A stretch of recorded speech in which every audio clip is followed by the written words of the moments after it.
Johnny Dollar. I am thy father's spirit, What? doomed for a certain term to walk the night, Well, good for you. and for the days confined to fasting fires, How about that? till the foul crimes done in my days of nature are burnt and purged away. Bravo, Mr. Shakespeare. Now, why don't you just relax and enjoy it? I wish I could, Johnny. This is Jack Price down here in Corpus Christi. I thought I recognized those pear-shaped tones. How are you, Jackson? Fair. Why the long-winded quote from Act One of Hamlet? Tell me, Johnny, do you believe in ghosts? Are you kidding? Not a bit. Because a lot of innocent people down here in Corpus are beginning to. You are kidding. No, sir. How come? Because of a so-called psychic medium who's moved in on us. A medium, hmm? He's been holding seances, or whatever you call them, and making with the clairvoyance bit. He's a rare one, Johnny. Now, which is it, Jack? Huh? Rare, medium, or maybe well done? Well, the act he puts on is well done, all right. Well, what's your worry about him? He's costing us money. How? Come on down here, Johnny. I'll give you the story, and you can get to work on him, okay? All right, Jackson. Why not?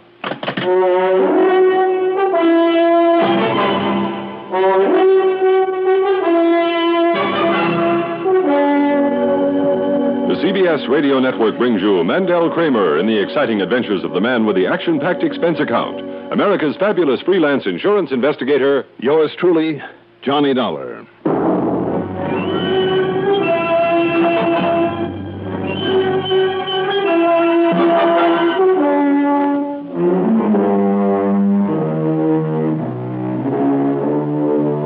Expense account submitted by Special Investigator Johnny Dollar to Tri-Western Life Insurance Company office in Corpus Christi, Texas. Following is an account of expenses incurred during my investigation of the medium rare matter.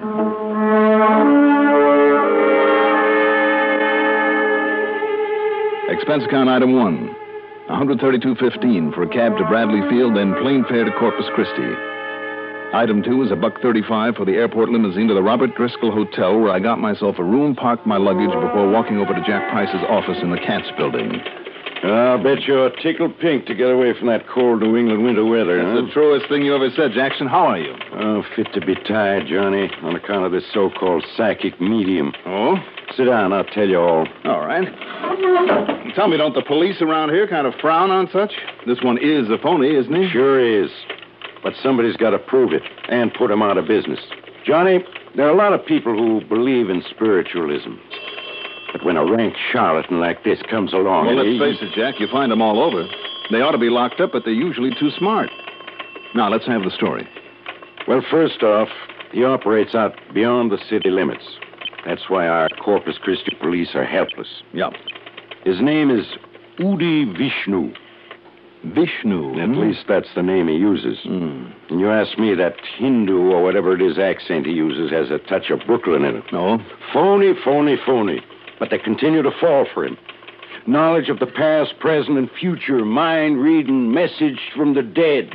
Phooey. You really don't like him, do you? He's already cost us money. Oh? Unless you can stop him, he'll cost us a lot more. Us and a lot of other people. And that means a lot of heartbreak, too. Don't tell me that he makes a charge for his meetings, seances, whatever you want to call them. Too smart. He'd be up against the laws on fortune-telling. No, Johnny, all it takes is contributions. There's no law against that. Just where and how does he operate? A few miles out South Staples Street. You remember the place they call Ranch 66? Wasn't that a gambling joint, among other things? Well, they prefer to call it a roadhouse. Anyhow, on a side road ways beyond Ranch 66 is a little theater that's been empty for years. And now, all decked out in fresh paint, with a new facade, it's Udi Vishnu's Temple of the Living Truth. And, Johnny, every single night of the week, that place is packed with the poor suckers who think he's some kind of a new prophet. He must be good. He is. He's great. And, brother, you should see the money they lay on the drum. Plenty, Right. Including proceeds from the insurance policies they've been cashing in. Ah, so that's where it hurts. You bet it does. We've made a big thing over the years of insuring the little guy. The one that some of the big companies don't want to bother with. Policies for only $1,000 or $2,000. Don't you see, Johnny? Those are the people who need that insurance. And you've got to stop him. Well, Jackson, I don't know. You've got to, Johnny, before any more of these people get hurt.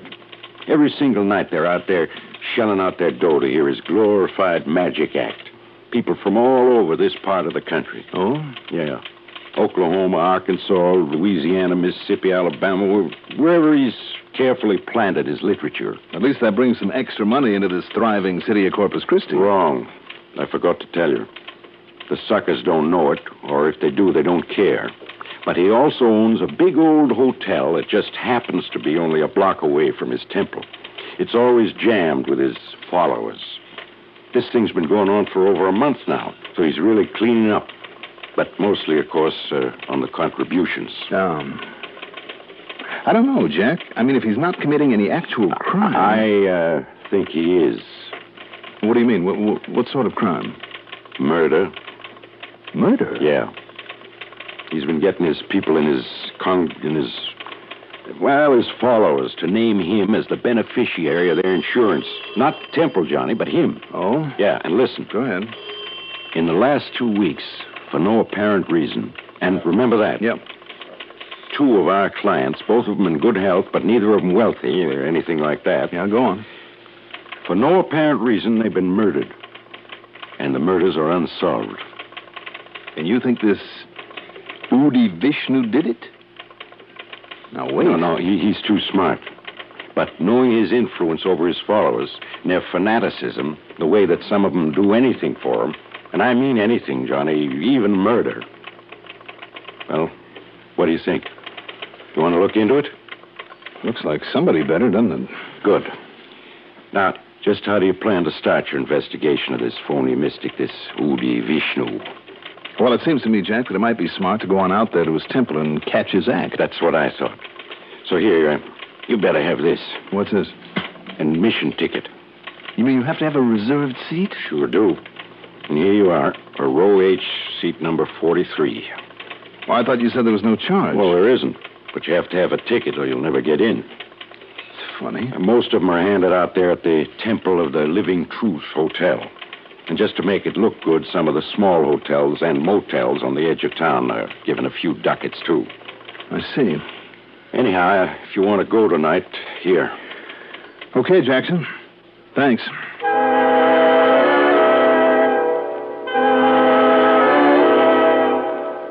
Item 3, $50 deposit on a rental car. By the time I'd got it and going back to the Robert Driscoll to freshen up, well, item 4 is $680 for a cocktail and a leisurely dinner. Then I drove out to the Temple of the Living Truth. Literally scores of people were standing around begging to be let in. But only those with tickets for reserved seats were admitted. And remember that. Reserved seats. The audience, or rather the auditorium, held something over 100 people. And the house was packed. The wide, shallow stage was hung with gray velvet drapes and was bare, except for a sort of reading stand or lectern. There were steps leading from the audience to stage center. And Jack had been right. Most of the people gathered there looked like rather poor folks, the very kind most likely to be taken in by this self-styled mystic. My ticket stub said the service would start at 8:30. At exactly 8:27, the lights were slowly dimmed, except for a blue spotlight that shone on the lectern and on the steps that led up to it. And from somewhere came the recorded music of an organ. Low, haunting, mysterioso. The crowd grew silent. They all leaned forward expectantly. And then at 8:30 on the nose, from one side of the stage into the spotlight, glided Udi Vishnu. I'll say this for him. He cut a mighty impressive figure. He was tall, with curly chestnut hair and a smart short beard. Brown eyes that were set deep in their sockets, but that almost seemed to glow in the spotlight. His face rather pale and wan, like that of someone who has suffered. He wore a long gray robe bound in the middle by a cord that looked like gold. It reached to the tips of his gold-colored sandals. His hands were those of the artist, with long, slim fingers that barely gracefully curved as he gave the sign of a blessing. He simply stood there for a moment, his eyes raised upward, as a soft, almost imperceptible sigh passed through the crowd. Then he lowered his hand, and the music died out. As he looked out over the crowd, I realized that there was something almost magnetic in that gaze of his, almost hypnotic. Believe me, whatever it was, this man had it. And do you believe? We believe. And do you believe in me? We believe. And do you know that I, and I alone, possess the infinite knowledge? Yes, we know. Of all things then, and now, and forever. Yes. Then you know, my children, that through me, you too can be possessed of supranormal, supernatural powers, can share my unification with the omnipotent consciousness that rules the cosmic destiny of all mankind. My bond with the supreme intelligence, and you can gain psychic powers beyond belief. Know all things about all people. Yes. Now, these tremendous forces lie dormant within you. They must be aroused and developed, as only I can show you how. If you will uphold me, not only in worldly things, but in things spiritual. If you will believe in me, and show me that you believe, your lives will be successful, full, and complete. Yes. You know this. Yes. Then be silent. As I close my eyes, as I concentrate on someone here I have never seen before, but who will be the first tonight to be relieved of all worldly cares, who is one of the elect to share with me the... Yes, I see now a number. The number H41. Oh, it's me. Really? That's my ticket. My seat number. Oh, I'm sorry, mister. But see, it's the number of my seat. Yes, I see, miss, but wait a minute. I mean... Patience, my child, that I may speak. Oh, I'm sorry. In the eye of my mind, there comes a vision now. A farm in Oklahoma, near the town of Yes, El Reno, yes. Oh. And a little girl, perhaps 10 years old. Her name is Martha. Oh, that's my name.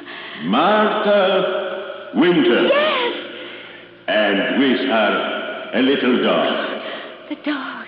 The dog she was not supposed to have. She never told her mother. His name was Skipper. Skipper. I'd almost forgotten. Then Martha's school and Miss Albright. My teacher.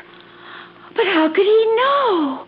Yes, who alone helped Martha decide not to run away from home. It's true. And now, when she got the call to come here to see me, but she left the car, an old one. It's blue. He's right. He's right. 43U7418. Oh, that's the license number. But it's back in Oklahoma. Are you here, Martha? Yes. All you said is true. And do you believe? Yes. Do you all believe? Yes.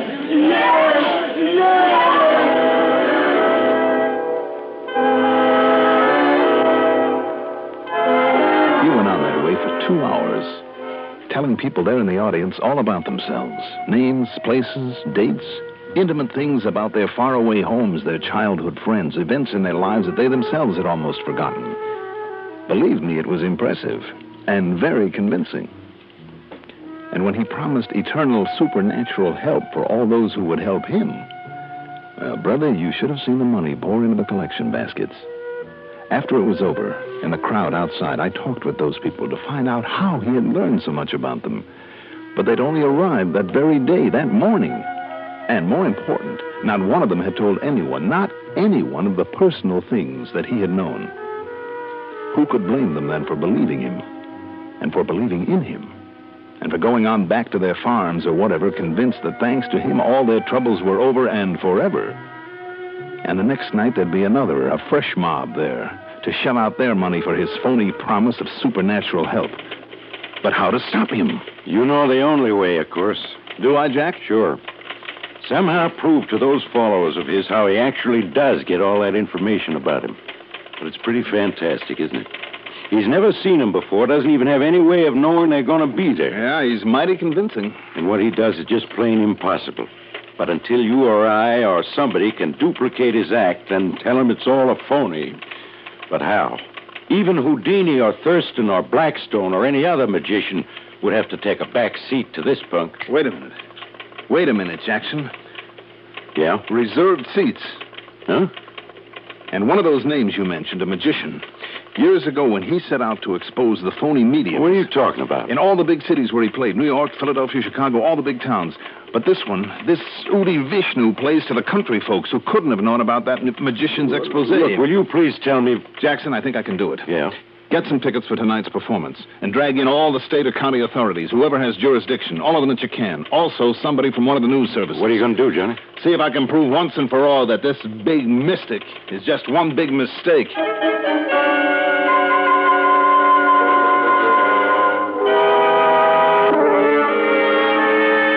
The next few hours were about the busiest I ever spent. First of all, through a contact there in Corpus Christi, whose name I had better not mention, I got the answer to the one key question in my mind. Amount of the latest monthly phone bill paid by the Temple of the Living Truth Hotel. Then, on the excuse that I wanted a reservation for the night, I paid a visit to the hotel.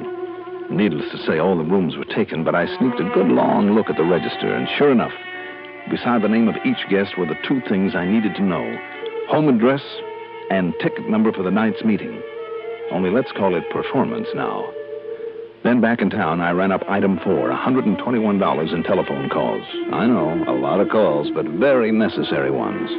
Then, I don't know where and how Jackson got the tickets, but he did. And there in the audience with us were 6 or 7 state and county cops, out of uniform and looking fresh off the farm, and 2 reporters from the National News Services. Again, the house was full. Again, the dim lights and organ music. Again, the opening preliminaries. Do you believe? We believe. And do you believe in me? We believe. And do you know that I alone possess the infinite knowledge? Yes, we know. Of things then and now and forever? Yes, yes, yes.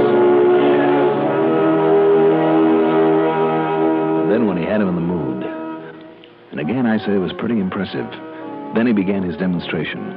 He was every bit as good as he'd been the night before, and by the end of an hour he had them with him all the way.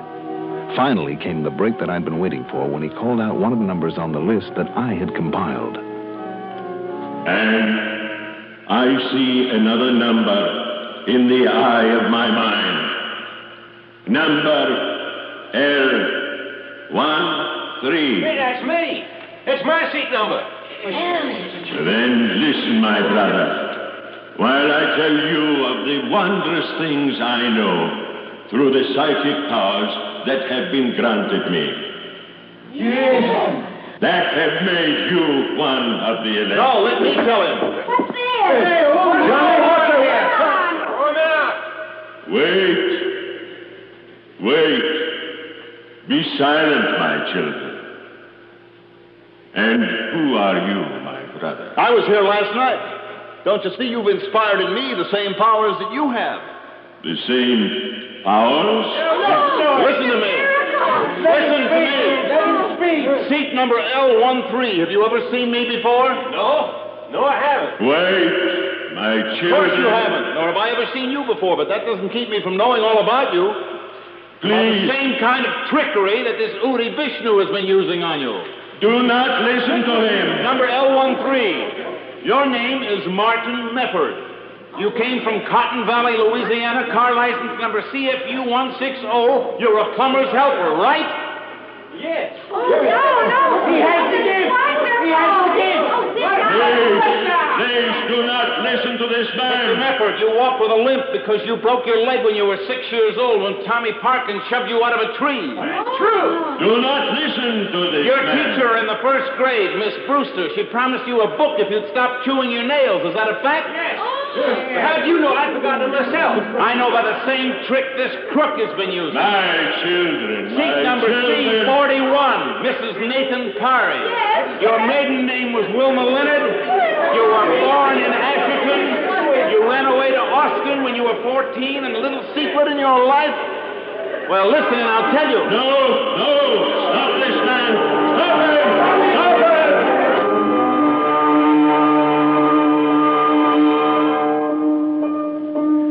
By the time I got through telling some of those people stuff that even Udi Vishnu hadn't found out about them, and some of it was pretty personal, they fairly tore the place apart. Then when Udi dragged a gun from under his robes to protect himself and pulled off a couple of shots, well, then the police moved in. As for the radio newspaper story that followed, well, believe me, Udi Vishnu, whose real name turned out to be Bernie Bildrick, won't try that caper again, even if he does get out of a pen. But you still haven't told me how you got all that dope on those people, and in only a matter of hours, Johnny. Same way he did, Jack. And some of it pretty intimate stuff, too, and stuff they couldn't have told you because they'd forgotten about it. What's more, you'd never seen them before. How, Johnny? Look, the tickets were free, but all the seats were numbered, reserved. Now, there had to be a reason, Jackson. That's what reminded me of the famous magician, the trick that he'd used up in New York. Yeah? He'd call the ticket agency at a hotel, find out the name and address of a guest who'd bought a ticket to his show. Well, down here, of course, All I had to do was look at the register, right there at the Temple of the Living Truth Hotel. which will soon be out of business, I promise All you. right. Having seat number, name, and home address, I got on the phone. That Mr. Martin Mefford from Cotton Valley, Louisiana. I called the police chief there and the mayor. On the information they gave me, I called his old school teacher, 2 cousins, a couple of boyhood pals, an old girlfriend. Jackson, by the time I got through, I knew more about him than he did about himself, and the same with the others. Well, I'll be darned. So that's that. You certainly proved your point. Point? Big mystic? No. Big mistake. Whether they can pin the 2 murders on him that Jack told me about remains to be seen. That's up to the authorities and out of my hands now. Expense account total, $465.30. Yours truly, Johnny Dollar.